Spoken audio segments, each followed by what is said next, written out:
2017. What a great year to be alive. COVID still hadn't happened yet. We made a guy spread salt popular, and everyone was running around with fidget spinners. We also had some amazing, less amazing, and questionable anime. And one of those that came out was Heaven's Design Team, which fits right in the thick of it. Based on its shortage of reviews, I'm astounded how not too many people watched it, as it was a pretty decent show. Hi, my name is Corey, and this is Honest Corey Reviews, where I talk about what I like, dislike, and everything in between. After, I give it a rating out of 10 based on my personal opinion, and of course, spoilers ahead. Well, the plot of this show is actually the easiest one by far that I've ever talked about. Bruh. All it is about a group of workers whose job is to design animals that we see in the present day. All because God was tired. Hey, he needs a break, okay? The easiest thing to point out were the visuals, which were up to par with the standards of anime in 2017. The color design was extremely vibrant and joyful, and the animation was both fluid and seamless. This is quite pertinent when talking about reshaping the structure and features of various animal species. A big thing to note is that this anime stands out because it's extremely educational.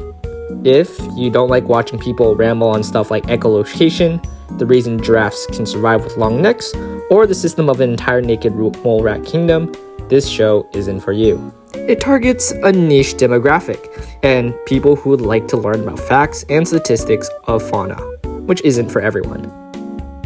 Now, regarding the music, I was really disappointed in the opening because it felt like brain rot, and not in an amusing way. It's when you dislike a song, but it keeps being replayed on the radio constantly, and then it gradually forces you to like it. This mere exposure effect is how I feel about this song.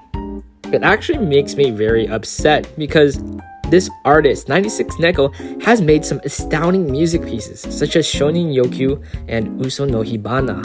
My biggest concern though is the main character, the angel Shimada. The character is extremely bland to the point where you could literally remove him from the episode and it wouldn't have changed much to the plot.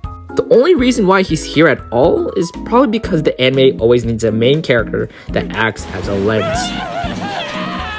Plus, I wish the other characters had some character development of some kind because I find their quirks and traits to be really cool. Okay, for the few things in between. As comedy is subjective, I found Heaven's Design Team to be pretty funny with their small puns and the situations they found themselves in.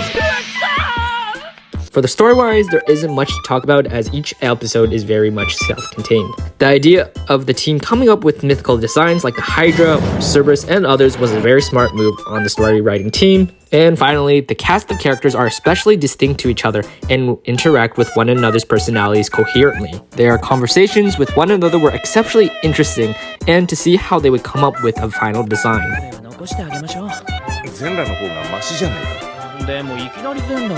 Eventually, you'll probably be taking a liking to one of the members, as I personally got attached to Kimura. This guy's a Chad because he designs animals just for eating.